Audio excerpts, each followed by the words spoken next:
presentation today is on OSHA record keeping. And why do we do this in January?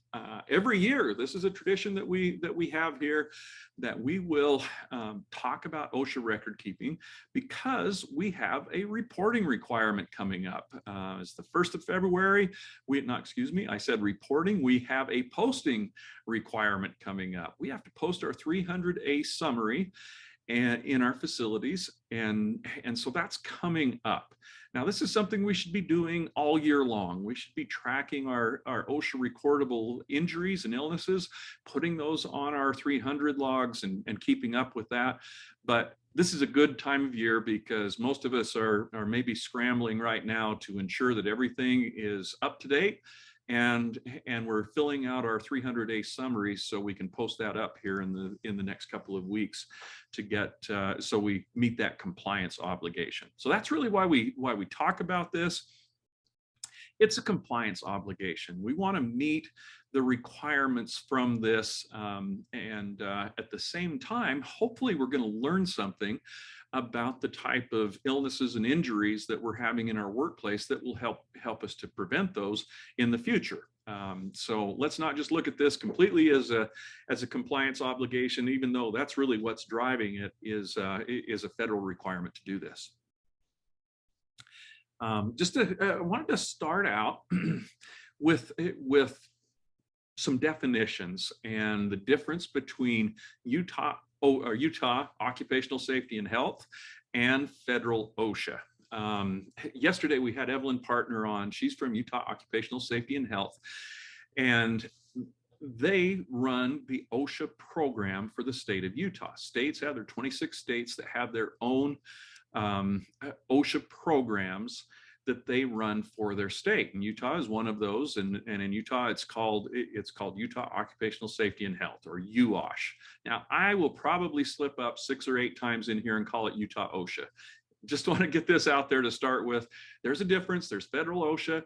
They promulgate rules and regulations at a federal level. Utah Occupational Safety and Health has the obligation to provide for the workplace safety and health of workers in the state of Utah. In general, they are going to mirror the OSHA regulations. Utah doesn't go overboard. There are some states like California that have really gone overboard, and they have a very detailed program. Some people would say it's way over the top. In Utah, they basically mirror the federal standard, but we run things here in the state of Utah. That's good, in my opinion, because I think the closer that government is to the people that are being governed, the better. And if you have a beef about something, the way it's being handled, or you got a citation, you can set an appointment and go downtown and sit down with the administrator and say, here's my beef, and really be heard on those things. So it's a good thing, and I wanted to get that out there to start with, that there's a difference between federal OSHA and Utah OSHA, and it's an important distinction that we'll talk about in a couple of different places in this. All that being said, we follow most of the federal regulations in the state of Utah when it comes to record keeping on illnesses and injuries, with a couple of really notable exceptions that I'll talk about, probably more than you want to hear. Okay. So we keep records of injuries. We encourage you. We did just a month or so ago. We did a webinar on incident investigation. Those records are important. Learning about what caused our incidents and what were the factors that went into that, how, were people trained, and what equipment was used. All of those things are really important to us in learning how to prevent the next injury, the next illness that happens. OSHA believes in this as well.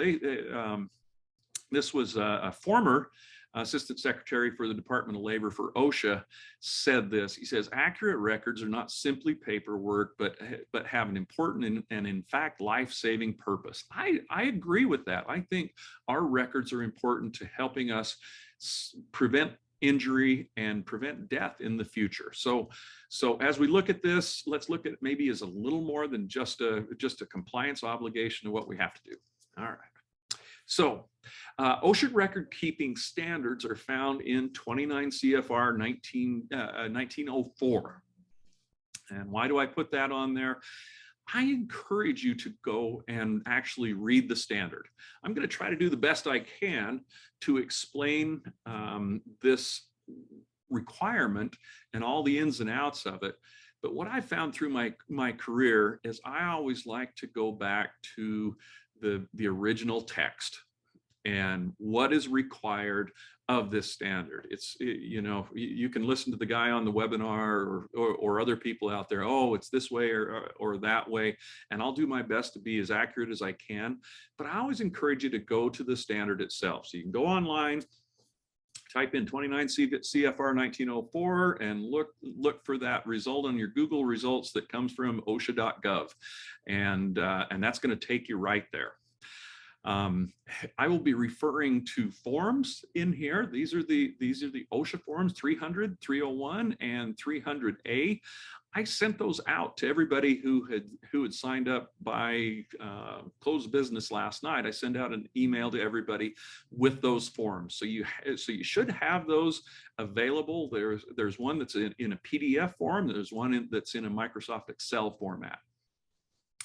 I recommend you use the instructions from the PDF, but in keeping your forms, I recommend that you use the Excel. I think that's the easiest way to do it, to enter that data, to keep it up to date. You can use a hard copy form for that matter. You can print it out and write it. You can write it in pencil. So if I need to update the number of days the person's out, I can do that. And that's the way we did it in the old days. But for me, I prefer the Excel format. I like that. And for one big reason, we talk about the 300A. That's what you're going to be posting up on your bulletin board here in about 10 days time. You're going to be putting that up for a period of time. It automatically gets filled out from that Microsoft Excel version. It takes the data from the 300 and summarizes it and puts it in the 300A. So all you got to do is print it and post it. So that's the reason I think we ought to use that. All right, a few introductory things to start with before we get in the meat of that. Refer back to those forms. If you don't have those, if you signed up after I sent that out, I'm gonna send those forms again, along with a couple of other things as I do a follow-up email to this webinar. When we get done with the recording, I'll put it up on YouTube, and I will send out to everybody who signed up a notice, hey, here's the link to go and watch this in the event that you missed it or you want to refer back to it, as well as a couple of other documents. And I just want to open this up right now. If you have questions, if you need some detail on this, please feel free to give me a call, and I'd be happy to help out on this information. But our goal is to get as many of you up to date and as much information out to you as we can in the webinar, and then hopefully the questions that we have are just a real clarification. Okay, so we're going to be going through a couple of things in here. What is the difference between a workers' compensation compensable claim and an OSHA recordable claim? What is the difference between a recordable claim and a reportable claim? Oh man, we make it difficult because we make the words too close together, but they're important distinctions, and so let's dive into what those things mean. All right. Oh, well, to start with, I actually want to let some of you off the hook.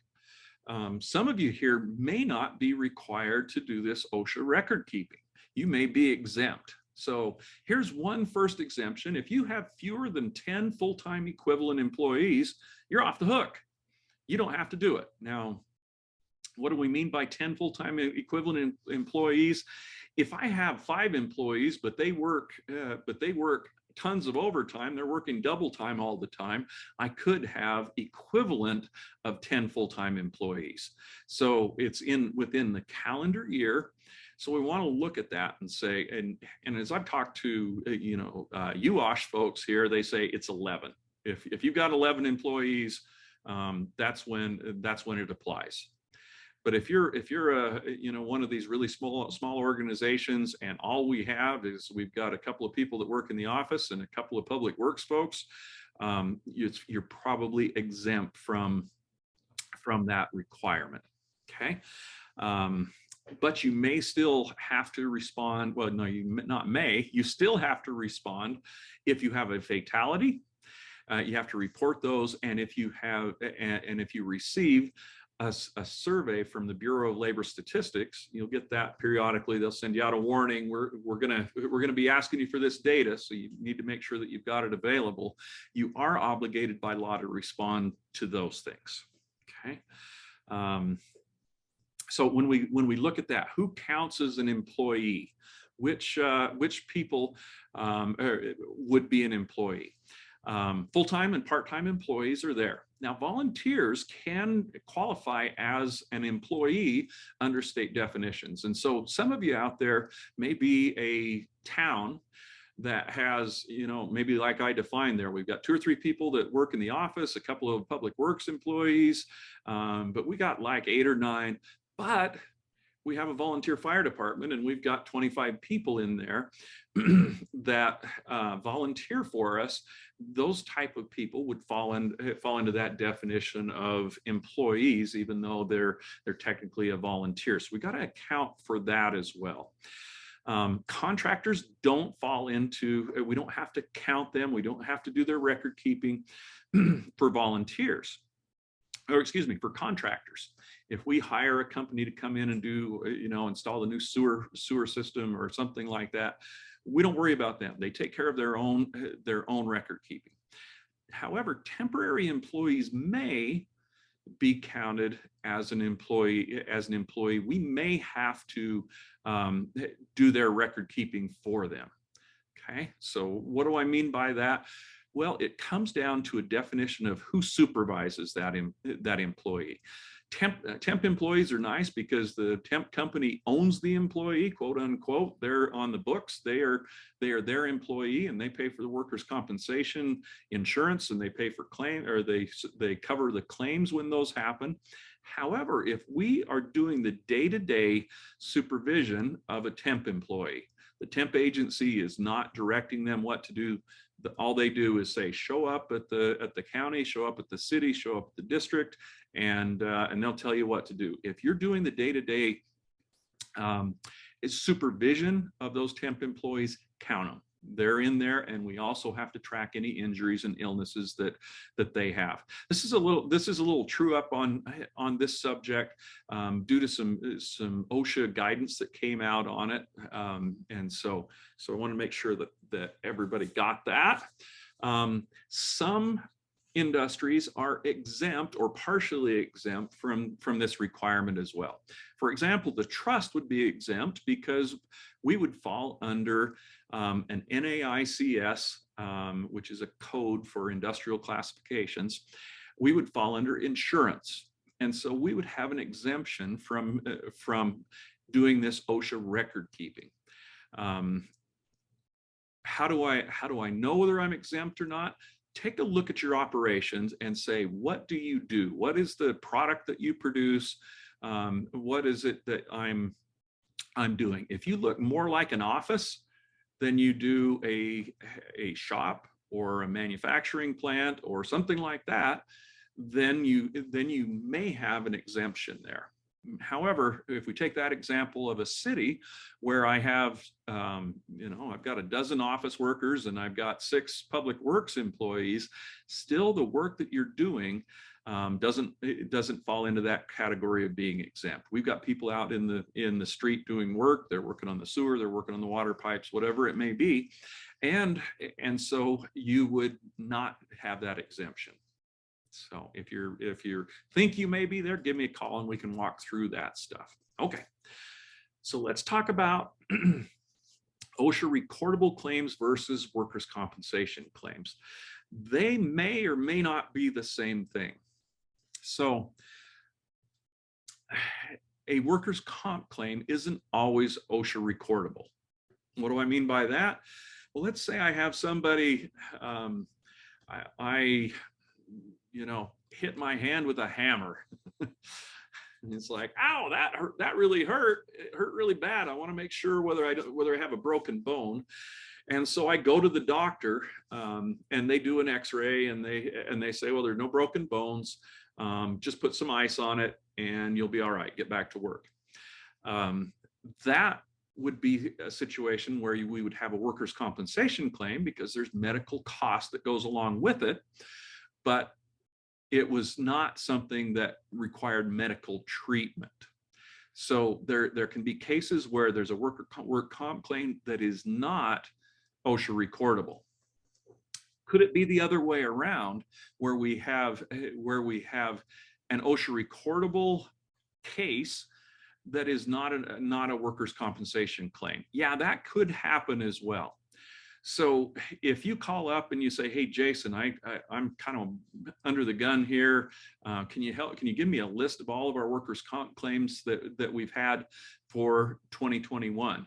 I'm happy to do that for you. I hope the 130 some odd people that signed up for this don't ask me for that today, but if you need it, give me a call and we can run those reports and get that out to you. That may or may not be the entire list that you need to look at.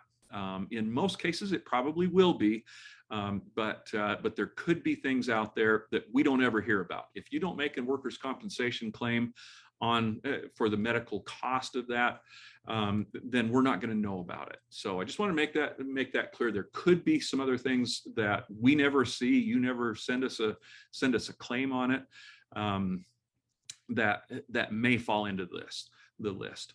You make the call on recordability as the employer. That's your obligation, is to look at the injuries and illnesses that have happened and make a call. Is this recordable or not? And by recordable, that's what I mean. You put it on the OSHA 300 log and record it there. We're not sending this report to anybody. We're going to post up our summary. Now, there's some things that we'll talk about a little bit later on electronic reporting that doesn't apply to governmental agencies.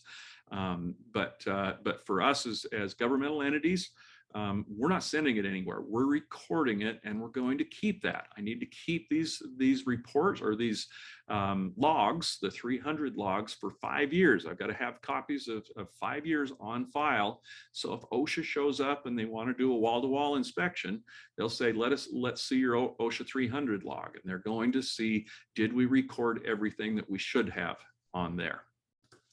All right. I referred to several forms. The 300, that's the overall log. The 300A is the summary that you're going to be posting here in about 10 days. And then there's the 301. This is the first report of injury. OSHA calls it 301. In Utah, we call it a 122. You can make your own form. You don't have to use OSHA's form. You don't have to use the Labor Commission's form. We have to collect the information that they ask for on those forms. And you're like, I've never filled out one of these in my life.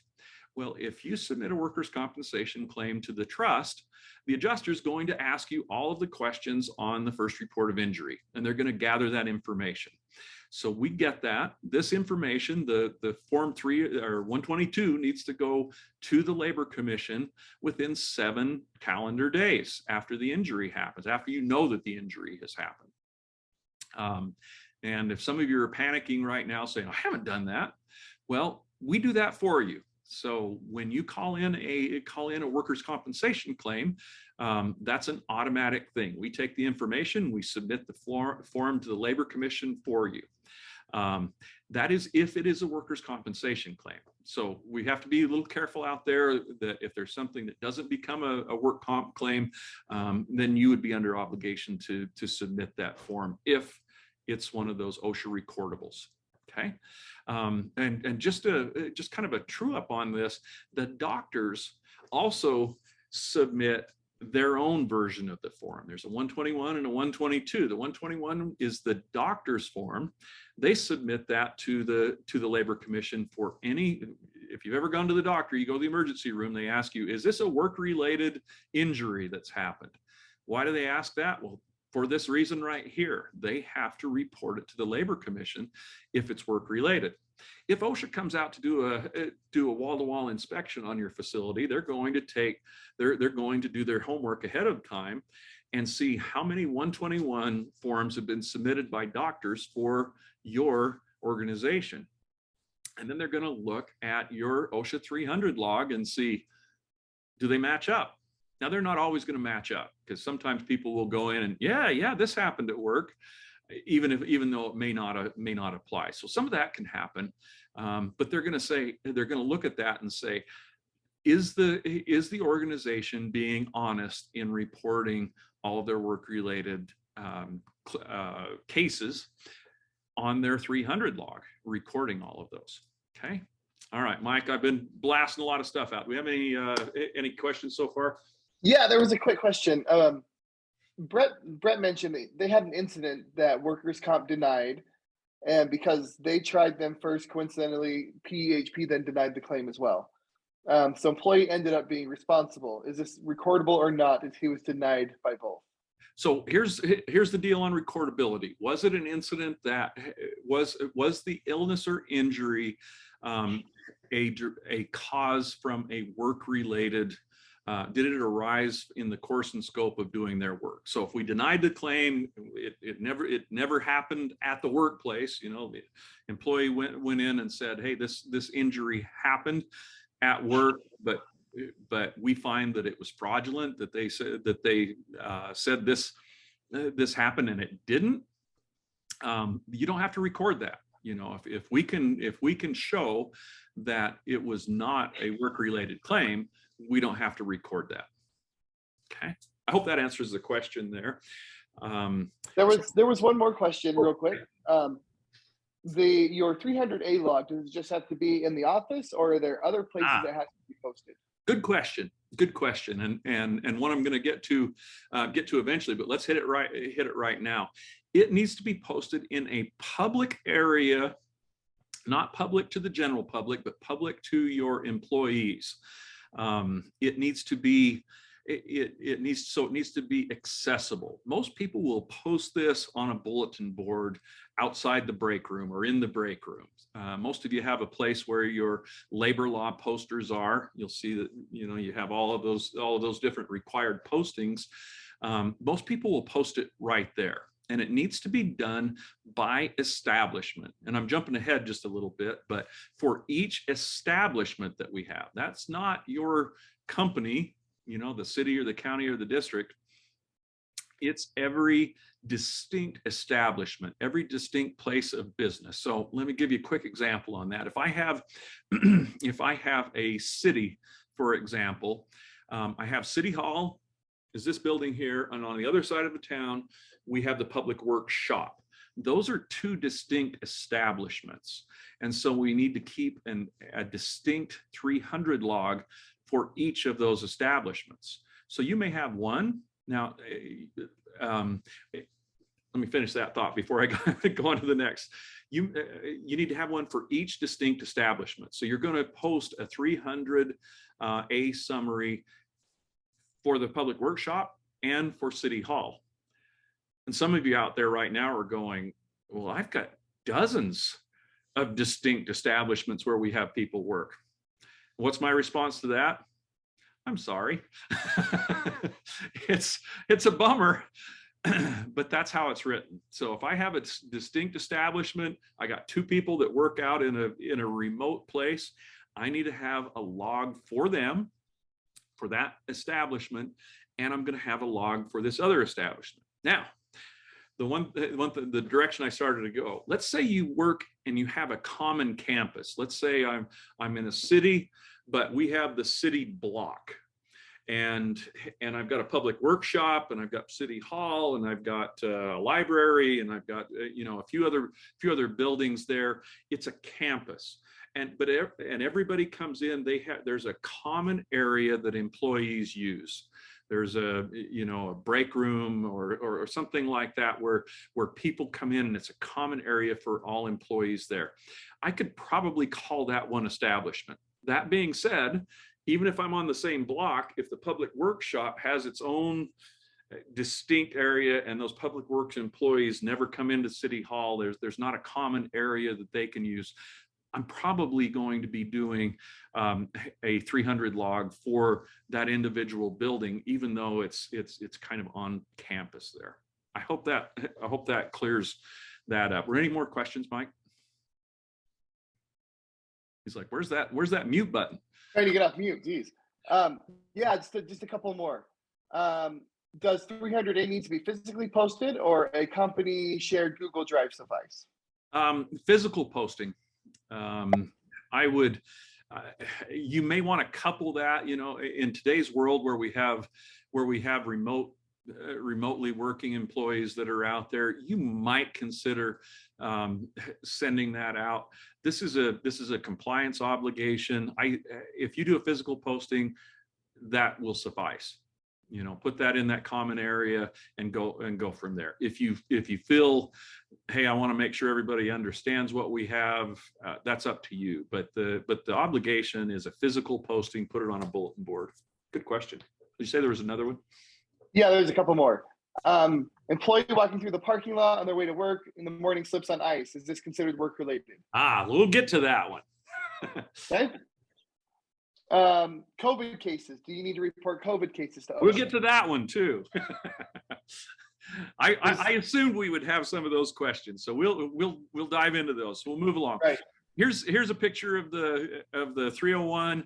All you got to do is have the information that's on here on your own form, and we've sent out our first report of injury to all of you in the past. I'll send that out with the packet that I send out after the webinar today. But that captures all the information that you need to have there. Okay. All right. I'm at 10:30. I gotta move.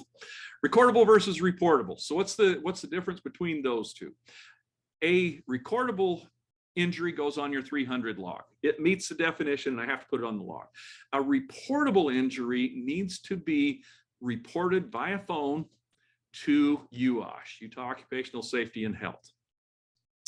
All reportable injuries are recordable, but not all recordable injuries are reportable. A reportable injury is a serious injury. It's something, here's the definition that UOSH has. Within 8 hours, we have to report the occurrence of all fatalities, disabling, significant, and serious injuries or illnesses. So it's a short reporting time. Within 8 hours, if somebody dies, if they're hospitalized, I don't like this definition a lot, because I think what's significant to me may be something very different to somebody else. Hey, I lost an arm, but that's just a flesh wound to me. To somebody else, a paper cut may be something that is really significant. So just a quick definition on this. A significant broken bone. If I break my pinky, OSHA doesn't, UOSH doesn't want to hear about that. They don't want to report because I broke my pinky. I broke a small bone. But if I break my femur, that's a significant injury, and they want to hear about that. If somebody is hospitalized, they want to hear about that. If you lose an eye, if there's an amputation, you need to report that. What's an amputation? Well, if I take a chunk of flesh off the tip of my finger, that's an avulsion. If it gets bone, that's an amputation. So an amputation needs to be reported. Loss of consciousness needs to be reported. Well, that's kind of hard. Oh, and before I go to the next slide, here's that number. This is the UOSH number. You may want to jot that one down, I'll send out the slides too. It's going to be a big email that I send out after this. But here's the number that you will call within 8 hours. Okay. There are federal requirements as well. And I put these up here not because this is what we're held to, but because it helps us to understand what might be the significant serious type injuries. So with federal, they say within 8 hours, you got to report all fatalities. They give you more time at a federal level, but they say all inpatient hospitalization. So if any of our employees are hospitalized for a work-related injury or illness, then we have to call UOSH for that. Any amputations, losses of an eye, and so we're going to add that along to the UOSH definitions that we have there. Okay. So I said loss of consciousness. What do we mean by that? Well, if somebody faints at work, is that a reportable case? The answer is maybe. We want to look, why did this person faint? Let's say somebody has seizures. They have epilepsy or some other condition that cause that, and they're sitting at the break room and they go out. That would be something that is really not arising from their work area. That's a personal thing. However, that same person could have a seizure, lose consciousness, tip over, and bash their head.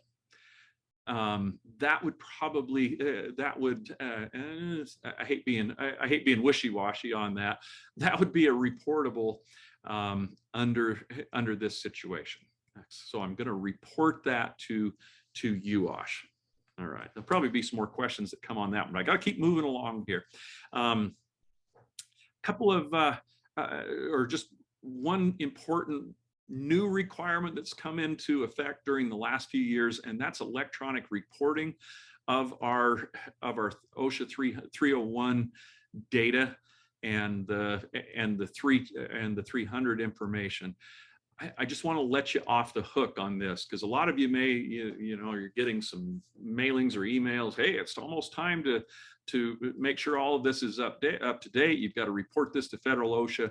We don't have to do that. As local government agencies in the state of Utah, we're number one, we're not regulated by federal OSHA. We are regulated by UOSH, and UOSH has made the decision that they want to treat all governmental agencies in the state as it's the national, the NAICS code 92, starts with 92. It's public administration, and that is exempt from this reporting. So I just want to let everybody off the hook. You don't have to do this electronic reporting.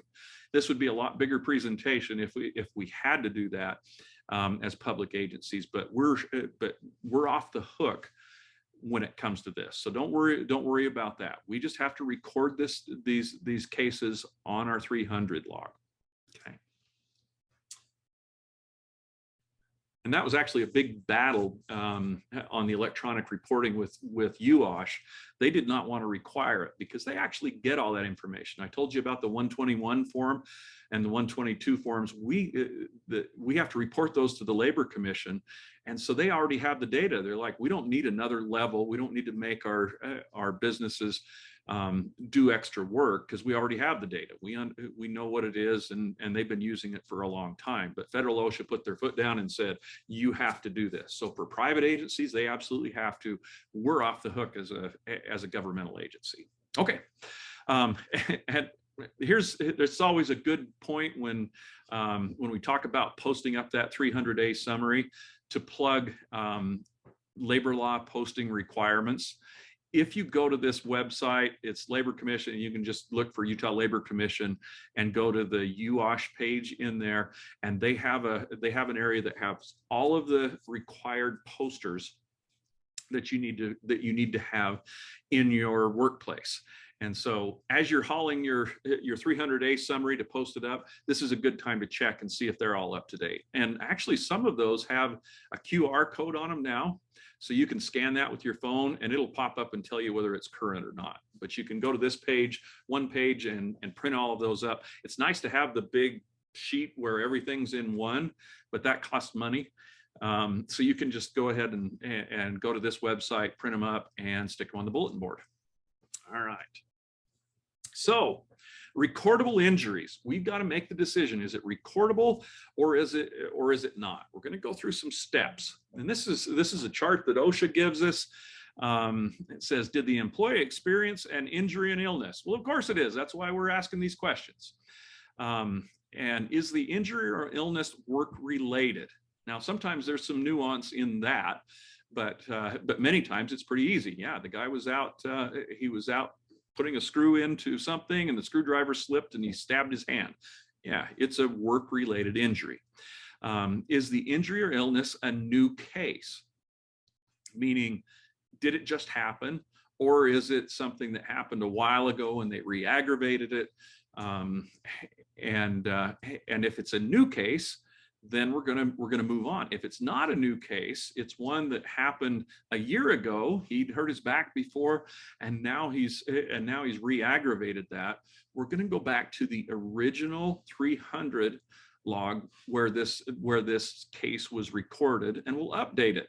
The guy's had back surgery and he's out of work for a week after back surgery to recover from that. Well, we're going to go back to the 2021 300 log, and I'll update that for the number of days that this person lost from work time. Okay, so let's keep moving on. It's a new case. Does the injury or illness meet the general recording criteria or the application to specific causes? Yes or no? If it's no, then we don't record it. If it's yes, then when we do. And you say, well, what does that mean? Well, that's where we're going to go next. Is what is the general recording criteria or the application to specific causes? Well, here we go. An injury is an abnormal condition or disorder. A cut, fracture, sprains, amputations, those are an injury. What's an illness? An illness is, we've changed our lives for the last 2 years for a specific illness, but we all pretty much understand that it could be a communicable illness like COVID. It could be an illness related to breathing silica, silicosis, asbestosis, something like that. That's less of an injury and more of an illness that I get because of exposure to a pathogen or because of exposure to some other material.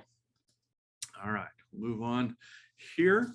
Recordable illnesses fall into these categories. A skin disorder. So I get a chemical on me and it causes me to have hives or dermatitis or something like that. That would be a skin disorder. Respiratory condition.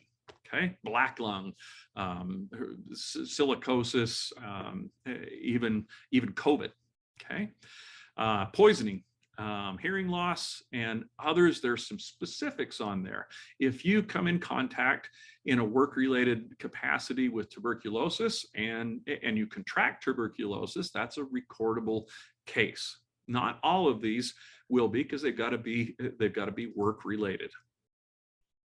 All right. So the recording criteria, it has to be work-related. Something that happens at home is not going to go on your OSHA log. It needs to be a new case and it needs to meet these criteria. So let's hit the criteria.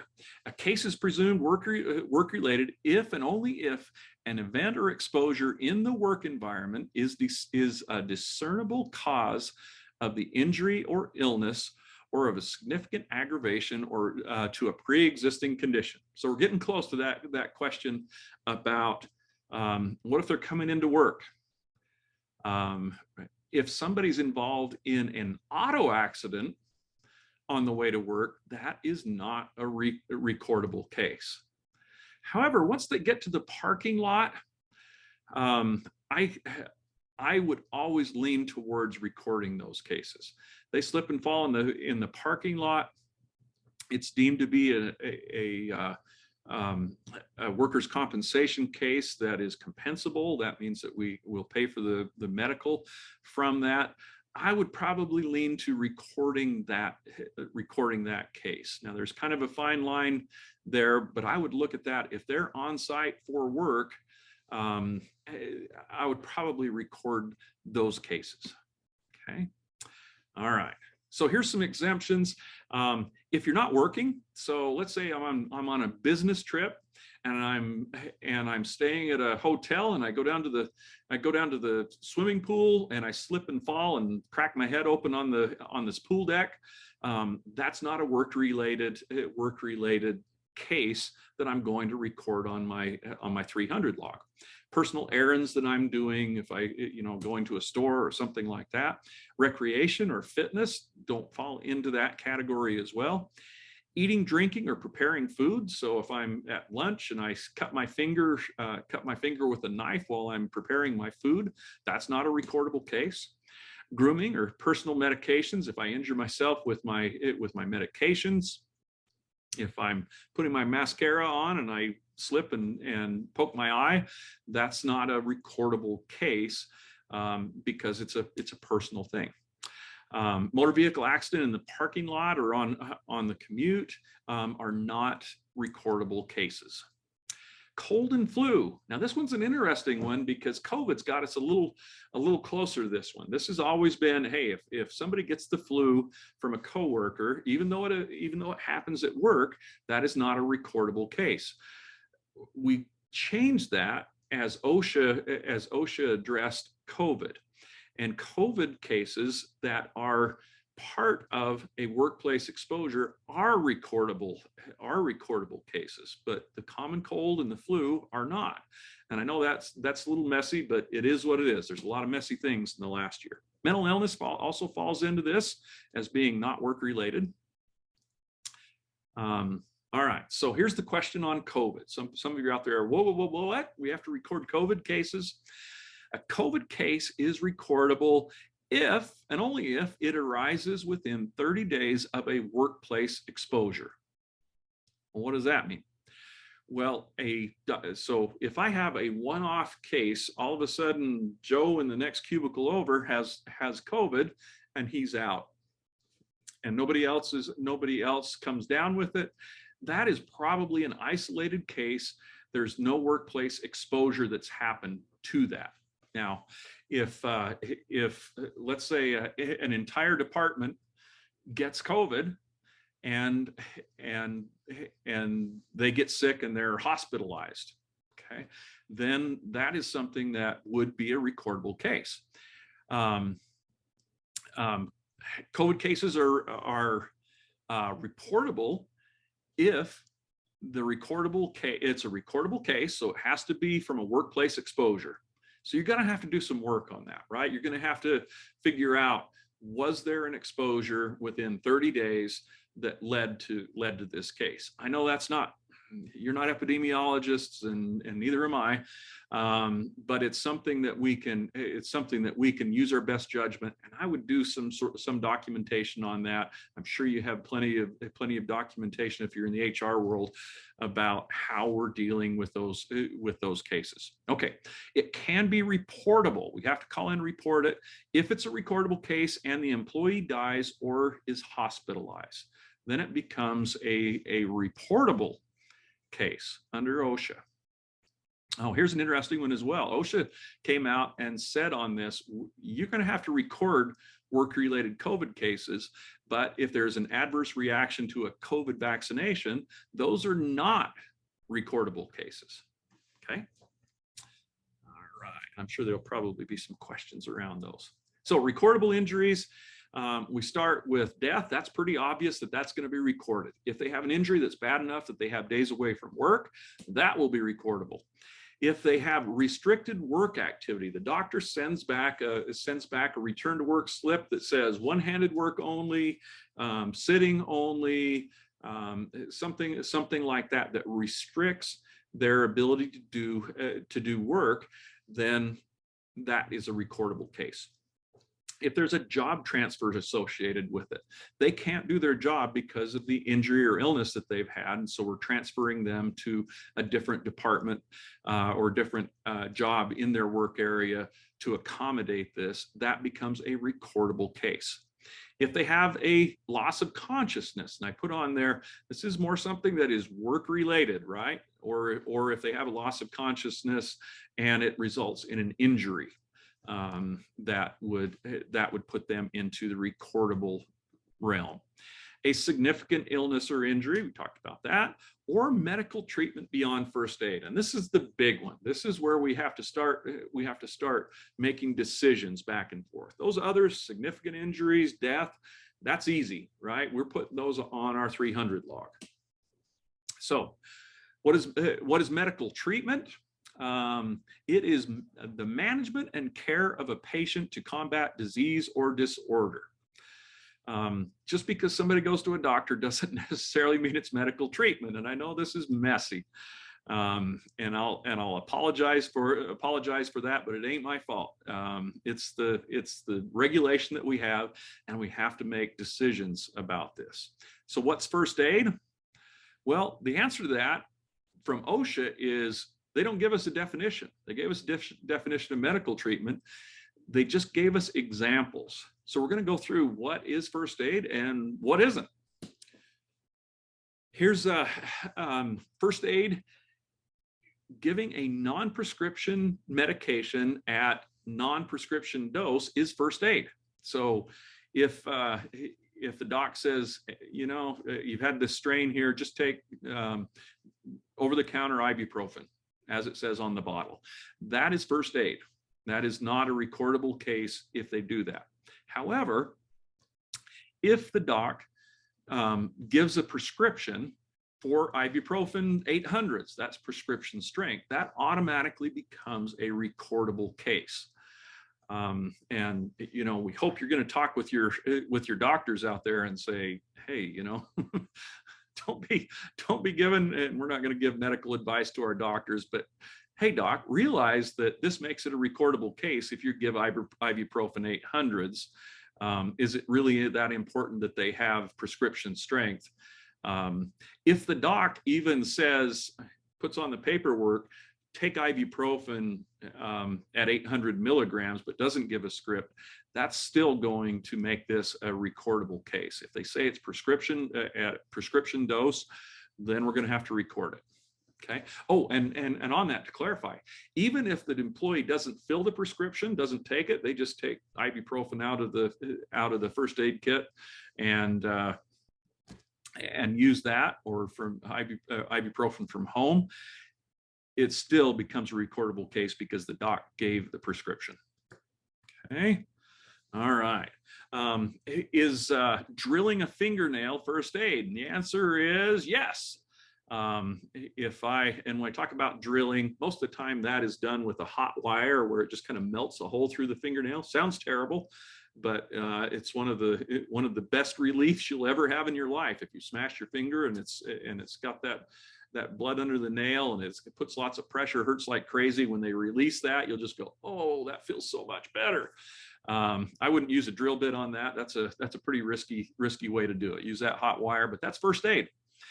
Cleaning, flushing, soaking wounds is first aid. So if I clean a laceration to wash any debris out of it, that's just first aid. If I use a Q-tip or a piece of a paper towel to get a speck of dirt out of my eye, that's first aid. Okay. If I have to do surgical removal of an object, that is not first aid. So I used to work for a company where it was electronics industry. We used micro drill bits, and these things they looked like about the size of a human hair, really, really tiny drill bits. And if there was one sticking out and you brushed your hand over it, it would penetrate. It was really strong in that direction, but if you move sideways, it'd snap right off. And you could not see those things. They were so small, you couldn't pull them out with a pair of tweezers. And so they'd have to go to a doctor and surgically remove those things. It was quite interesting surgery. They'd use X-rays to be able to see where the drill bit was to surgically remove it. Well, that's medical treatment and not first aid. How about staples and sutures? If you get stitches, that is a recordable injury. It's not first aid. If they put staples in, that's a recordable injury. But how about bandages, steri strips, butterfly bandages? Those are first aid, okay? But what about super glue? I know a lot of people out there that super glue is their favorite bandage. They get a cut, they just push it together and put a little super glue on it. That is a recordable case. If we're using medical glue, is what they call it. If the purpose is to stick that cut together, then that is going to be a recordable case. That would kind of defy what people think. Well, if I put steri strips on, isn't that doing the same thing? It's just where the definition lies. So steri strips are first aid. You don't have to record that. Super glue is medical treatment and is not and is not not a first aid. How about braces? And there's a really hard line that's drawn here, and it's on how hard the brace is. If it's a rigid support, if I put just a neoprene support that I can still move my wrist around, you know, this is a doctor giving this out, right? This is not me just saying I'm going to do this. This is a doctor saying you need to use a rigid splint on your wrist to keep it straight. That's a recordable case. If it's non-rigid, it's just neoprene or whatever, that's first aid. Okay, temporary isolation. So let's say I break a finger and they put a popsicle stick on there and buddy tape it to my other finger to keep it straight, so I don't bump it until I figure out what's going on with it. That's just temporary isolation, and that's first aid. Okay. And let me go back. And along with that, if certain procedures like x-rays just to verify, hey, do we have a fracture? That's not medical treatment. That's just a diagnostic procedure, and it would not be a recordable case. Is a tetanus vaccination first aid? And the answer is yes. So, and once again, this is kind of a weird split that they do in OSHA. If I can step on a nail and get a tetanus vaccination, that's first aid. However, if I get a needle stick that had somebody else's blood in it, and the doc says you need to get a hepatitis vaccination to ensure that you don't come down with hepatitis, that one is not first aid. It is actually a recordable injury. Hot and cold therapy is first aid. So if I put ice pack or heat onto a sprain or strain, that's first aid.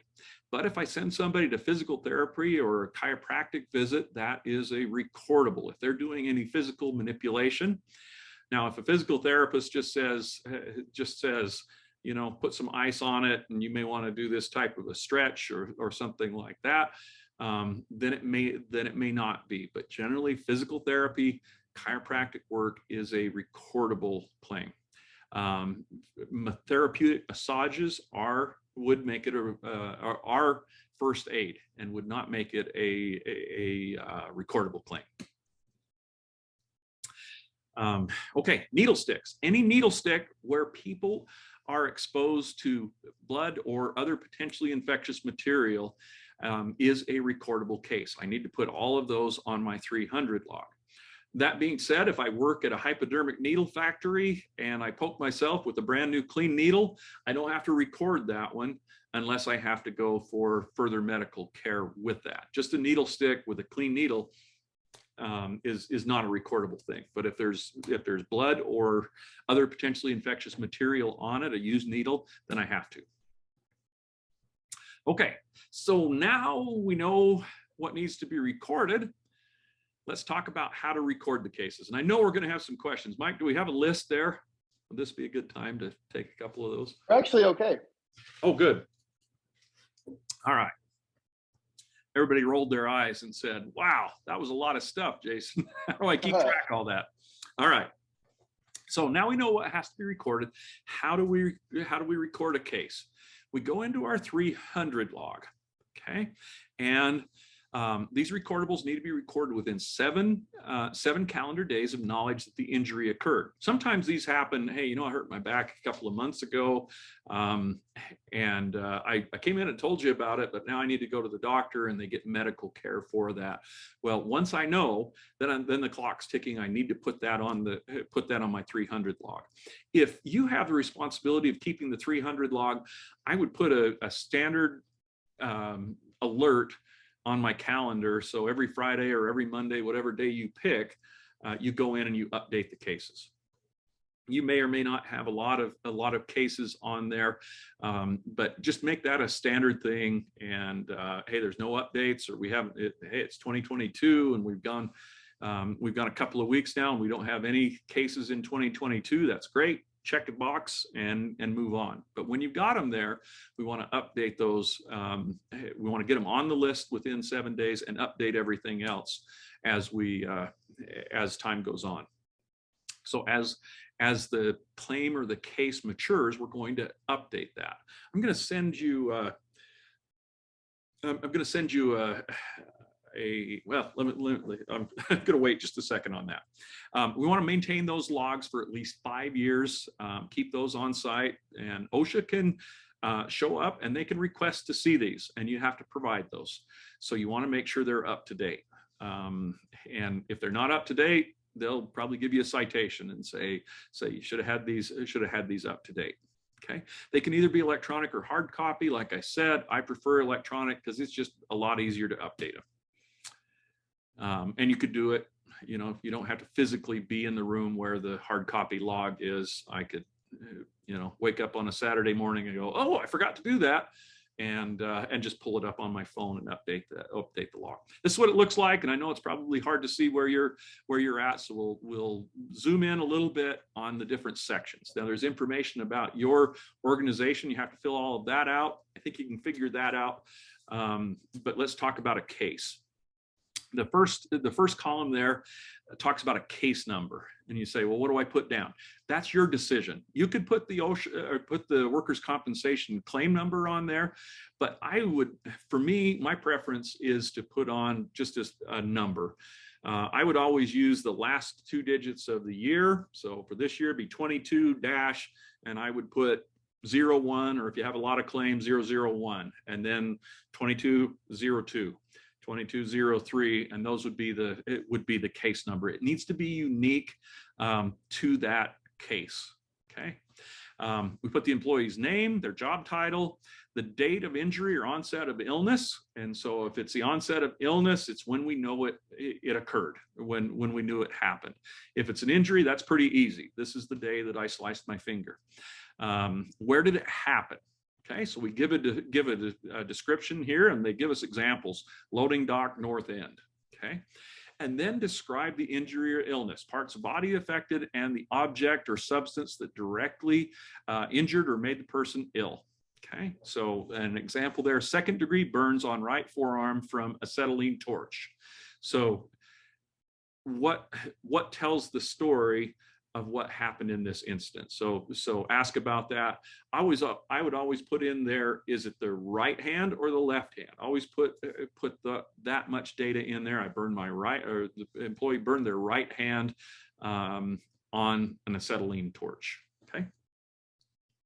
The next part of the form is to classify what type of case it is. So there's death, a case that involves days away from work, a job transfer or restriction, and other recordable cases. So the majority of what we'll have on our 300 log will be other recordable cases. But if it meets one of those other criteria, you just check the box.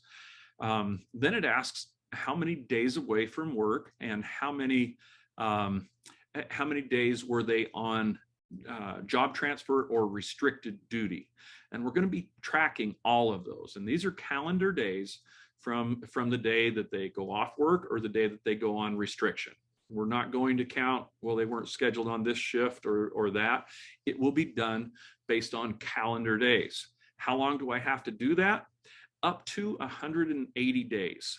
I think I got that right. There we go. So we classified what they are. I got just a little behind on my slides. So we're going to count days. They're days away from work, and it's after the first day does not count, not the day of the injury. So I'll start counting on day 2, and their calendar days. They're not the scheduled shifts that they have. When I reach 180 days, I can quit. If the employee quits on their own and I don't know where they're at there, I can do my best estimate on that. If they're at 150 days and the employee quits, well, we're probably going to be getting close to that 180 days. Use your best judgment on that. Job transfer or restriction. So once again, not the first day, but if they're moved to a different department based on the injury or illness, or days that they're restricted, and the doctors will, that's a doctor's restriction. So they will give you a form after they come back from the doctor that says right-handed work until our next visit. or they may give us specific for 3 days, right-handed work only. And that's what I'm going to record there. This is the one where it's a little bit of a pain because I got to be watching their restrictions and keeping track of it. And that's one thing I'm going to talk about. I told you I'd get to it, and we will. So other recordable cases, these are everything else. They didn't have job restrictions, and it wasn't days away or a death. All right. So here's the 300-day summary. I take all of those cases, the numbers that I put on the 300 log, and then I total what those are, and I transfer that to the 300A summary. This is what I'm going to be posting up on the bulletin board. So I count up the totals from each line, and I transfer that over to the boxes on the 300A summary. Not boxes, they're lines. And I put those numbers in there. I post it up on February 1st, needs to stay up until April 30th. I would go by and check that out and make sure it's still there. I'm a little neurotic on this stuff. Want to make sure that I've met all my compliance obligations.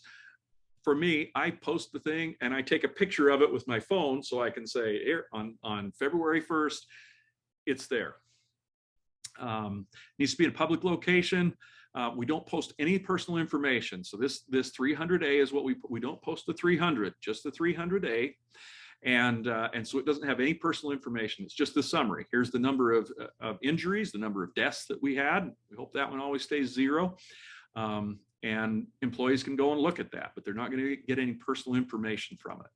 There's a certification line in there. Your chief executive needs to sign that. It's a certification that says all this information was prepared under my direction and is true and correct. It's basically the designated felon line where they sign on that, yeah, we did this per OSHA regulations and all of that. So once you get it done with your 300-day summary, you take that to the boss and they have to sign it before you post it up.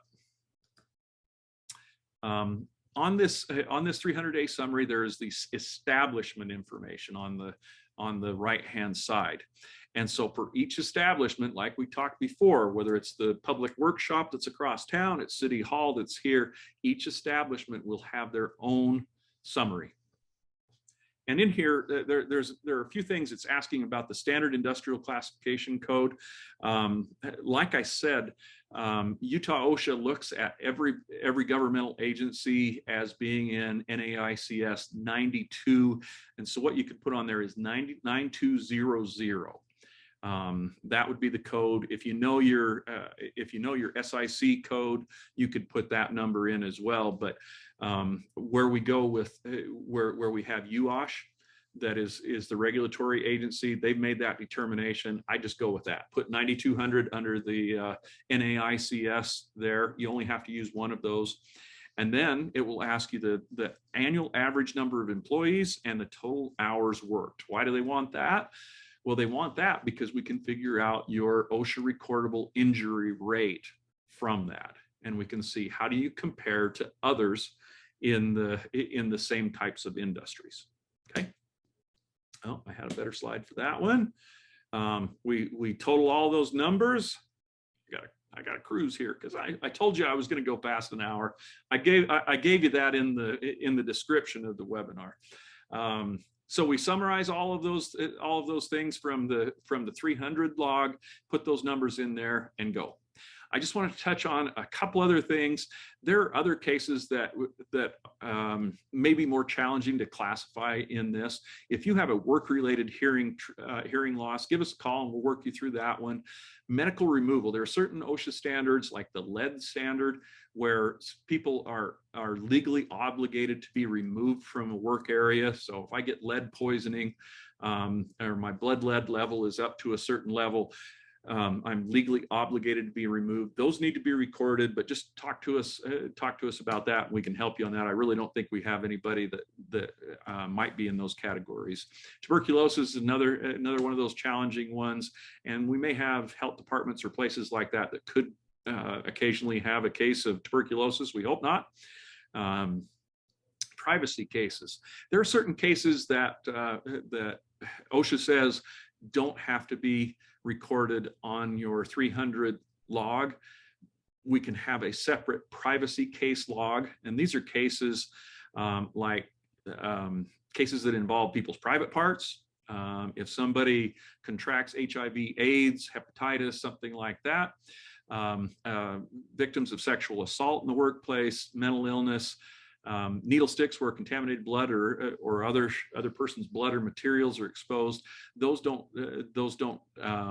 shouldn't be put on your 300A. Let's have a separate 300 log for that. Now OSHA may ask you to see those, but we keep those as privacy cases in a locked cabinet. Or in a directory drive on your computer that's not accessible by others. You HR folks know all that stuff. If an employee requests to see their case, how it's recorded on your 300 log, you have to let them do that. You can set an appointment. Yeah, that's fine. We'll let's have you come in the morning and do that. That gives you can't push them out a long time for that, but give you enough time to update that, and also to come up with a way to prevent the employee from seeing other people's personal information. They can see their own case and how it's recorded, but they can't see other people's. Not generally something that we deal with a lot. Maybe more involved where we have organized labor, and there may be those requests there. Okay. The must-dos as we get ready to wrap up here. Have a separate OSHA 300 log for each establishment. We've talked about that, and we can, if you have questions about those establishments, please ask me on that. Record these cases within 7 calendar days. Review, certify, and post your 300A by February 1st. I keep all those old forms, both the 300 and the 300A summary. I keep those for 5 years, keep them in a file separate from your workers' compensation files. This needs to be just a file that's specific for that, and it can be electronic. But I don't want, if OSHA comes in to look at this, I don't want to have stuff about, the specifics on workers' compensation claims and all of that. Keep a file specifically for this OSHA record keeping. Update your changes.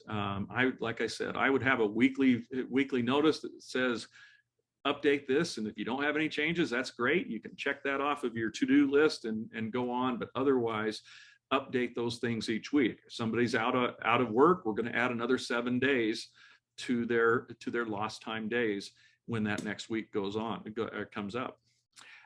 Provide employee access if they request it. And just a couple of thoughts on this. Talk to your providers. What does it mean if I have a lot of recordable cases on my 300 log? Well, if you're higher than your industry average in the number of, and we look at that recordable rate based on your hours worked. If you're higher, the chances that OSHA comes and pays you a visit for an inspection go way up. And so we want to minimize the number of cases that go on there for a lot of reasons. Number one, we don't want people getting hurt, and we're going to try to prevent all of those. But from a regulatory standpoint, let's minimize the chance that we have OSHA, UOSH, come out and pay us a visit in a regulatory vein. Also, talk to your providers out there and let them know we accommodate light duty. We will, if you give restrictions, we'll get this person back to work instead of taking them off. Obviously, lost time cases get the regulators' attention a lot more than a minor case. Look at prescriptions like we talked about. If your docs are constantly writing scripts for ibuprofen 800s, just have a conversation with the doc and say, do you realize that this makes this claim become an OSHA recordable? That's an impact on us. And the doc has his or her prerogative as a professional to say, yeah, so. But in my experience, when I pointed that out to docs, they've been like, oh, I didn't realize that. Okay. we won't go down that road anymore. Be involved with the cases. You need to know what's going on. If you have people with restrictions, you have people with lost days, you need to keep track of that. If that's your responsibility in the organization, is tracking OSHA record keeping. All right. I'm not going to talk about the electronic reporting because I already told you that we're off the hook on this. But you can go to the OSHA page and click on record keeping. There's a little A to Z index there that you can get right to that if you really got to know about that stuff. And I think I'm just gonna, well, Mike, do we have any questions? I'm gonna throw to questions right now. Get to my last slide. Yeah, we had a question real quick about the retention schedule for workers' comp claims and related paperwork. Ooh, that is a really good question. I think I'm going to